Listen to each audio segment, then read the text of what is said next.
Hello friends, Naman Jangir this side, and in this video we will try to understand how body respond to external forces. जब हम किसी body पर या material पर external force apply करते हैं तो कैसा बिहेव करती है, उसमें क्या चेंजेस देखने को मिलते हैं.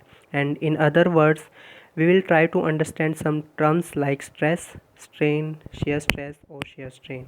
तो आइए शुरू करते हैं एक एग्जांपल के साथ. मान लीजिए हमारे पास एक आयरन बार है और उसको हम दोनों तरफ से पुल कर रहे हैं, दोनों साइड से पुल कर रहे हैं. तो उसमें हमें क्या चेंजेस देखने को मिलेंगे. उसके लिए हमने एक क्रॉस सेक्शन एरिया माना है ए. तो जब हम इसको दोनों तरफ से पुल कर रहे हैं, पुलिंग फोर्स लगा रहे हैं, तो यहाँ कुछ इंटरनल फोर्सेस डेवलप हो रही हैं जो कि आप छोटे एरो से देख रहे हैं.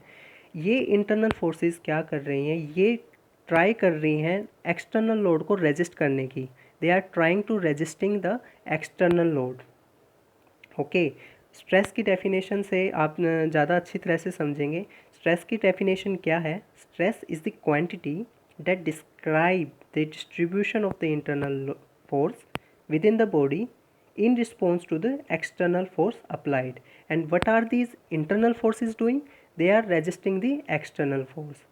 अब जो ये इंटरनल फोर्सेस हैं, ये क्या मेंटेन करने की कोशिश कर रहे हैं, ये इक्विलिब्रियम में रहने की कोशिश कर रहे हैं. Internal forces developed in A way that equilibrium will be maintain, so that कि ये जो एक क्रॉस सेक्शन एरिया हमने लिया है ए, और ये जो लोड है ये क्या है, इसकी जो इफेक्ट है of internal forces and effect of the external forces, they will be equal. ये एक जैसे रहने की कोशिश करेंगे. आगे समझते हैं कि ये जो लोड लिया है हमने, ये यूनी एक्सियल लोड लिया है, यानी कि ये जो लोड है ये कोलिनियर है with the axis of the बार. अब ये जो लोड है ये कोलिनियर है एक्सिस ऑफ द बार के, और ये लोड क्या है, परपेंडिकुलर है क्रॉस सेक्शन के. और ये जो इंटरनल फोर्सेस है they are distributed in such a way that they are uniformly distributed across cross section and the length of the bar. जैसे कि मैंने यहाँ पे लिखा है, load perpendicular to cross section and distributed uniformly across cross section and length of the bar. इसका क्या मतलब है, यूनिफॉर्मली डिस्ट्रीब्यूशन का क्या मतलब है. या तो ये जैसे मान लीजिए ये हमने 20 इंटरनल फोर्सेस लिए हैं, अगर हम इसको एक एक भी लेते, इसको एक दिखाते और ये इसके इक्वल होता, यानी कि ये रेजिस्ट करने की कोशिश कर रहे हैं और ये उतना ही रेजिस्ट करने की कोशिश करेगा जितना कि बाहर से लोड अप्लाई होगा, तो ये 20 भी उतना ही रेजिस्ट करेंगे, और जो हम एक लेते वो भी उतना ही रेजिस्ट करेंगे, चाहे हम इसे 1 लें, 20 लें, 50 लें, लेकिन ये क्या रहेगा, ये यूनिफॉर्मली डिस्ट्रीब्यूटेड रहेगा. Okay, so this is the stress, normal stress. लेकिन स्ट्रेस के मायने जब बदल जाते हैं, इसकी डेफिनेशन जब बदल जाती है जब हम लोड की डायरेक्शन कुछ चेंज कर देते हैं. मान लीजिए पहले केस में हमने लोड लिया था जो कि एक्सिस के कोलिनियर था, लेकिन मान लीजिए ये हमारी आयरन बार थी, अब की बार हमने लोड कैसे लिया है, इसके एक्सिस ऑफ द बार के परपेंडिकुलर लिया है. ओके, सो इसमें इस केस में क्या होगा, इस केस में ये होगा कि जो क्रॉस सेक्शन एरिया था वो तो वही रहेगा जो हमने पहले लिया था. अब ये जो इंटरनल फोर्सेस जो इसमें डेवलप होंगी वो पैरेलल रहेंगी इस लोड के. They will develop parallel to the external load applied. Okay, जैसे कि आप यहाँ पढ़ पा रहे हैं, load parallel to the cross section and not distributed evenly across cross section. पहले वाले केस में क्या था, they were evenly distributed, they were uniformly distributed, but here in the case they are not distributed evenly. ये evenly distributed नहीं है, मतलब जो इंटरनल फोर्सेस हैं कोई कम है कोई ज़्यादा है, ये डिस्ट्रीब्यूटेड जो है इवनली नहीं है. तो this is the main difference between the stress and shear stress. जो हमने ये बात की, ये नॉर्मल स्ट्रेस है और ये शेयर स्ट्रेस है. आइए इसको थोड़ा सा फर्दर डिस्कस कर लेते हैं. देखिए यहाँ पर स्ट्रेस, जैसे हमने पिछले इसमें फिगर में डिस्कस किया, स्ट्रेस को हम सिग्मा से रिप्रेजेंट करते हैं and formula is force per unit area. It is the measure of the internal force per unit area. Okay, और इसकी एसआई यूनिट हम न्यूटन पर मीटर स्क्वायर में लेते हैं और इसको एक पास्कल भी बोलते हैं. ओके, अब यहाँ क्या फ़र्क है, यहाँ लोड इवनली डिस्ट्रीब्यूटेड था इंटरनल फोर्सेस का, बट यहाँ इवनली डिस्ट्रीब्यूटेड नहीं है, लेकिन फॉर्मूला फिर भी सेम है। हम जो शियर स्ट्रेस को डिनोट कर रहे हैं, टो से इसको डिनोट कर रहे हैं, और इसका फॉर्मूला वही है, फोर्स बाय एरिया। लेकिन जो ये फोर्स है, जो ये स्ट्रेस है, ये हमने पूरे का एवरेज लिया है, ये वाला, ये पूरा एवरेज लिया है।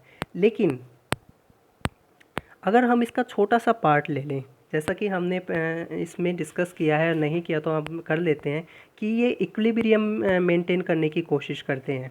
ओके, सो अगर हम इसका छोटा सा ये पार्ट ले लेते हैं, मान लीजिए ये पार्ट ले लेते हैं, तो ये जो फोर्स है, ये जो अपर डायरेक्शन में जा रही है, इसको इक्विलिब्रियम में मेंटेन करने के लिए जो इसकी अपोजिट फोर्स होगी, जो इसकी अपोजिट फोर्स होगी, उसकी डायरेक्शन क्या होगी, अपोजिट होगी।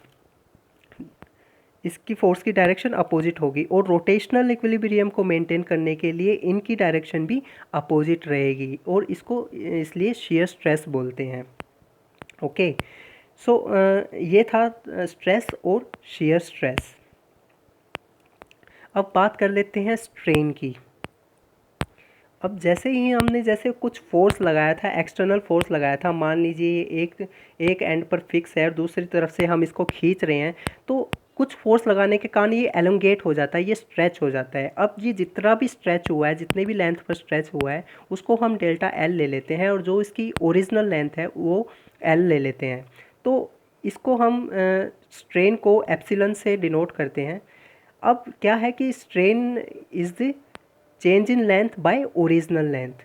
लेकिन स्ट्रेन में क्या होता है कि strain is the non dimensional quantity, इसमें कोई डायमेंशनल क्वांटिटी नहीं लेते हैं, और इसको हम परसेंटेज की फॉर्म में एक्सप्रेस करते हैं। ओके, ऐसे ही अगर हम शेयर स्ट्रेन की बात करें, अब इस पर जैसे कुछ शेयर स्ट्रेस लगा था, अब इस शेयर स्ट्रेस के कारण ये कुछ एंगल पर ये चेंज हो जाता है, और जिस एंगल पर ये चेंज होता है उसको हम गामा से रिप्रेजेंट करते हैं, और उसी को हम शेयर स्ट्रेन बोलते हैं, मतलब जिस एंगल पर वो डिफॉर्म हुआ है।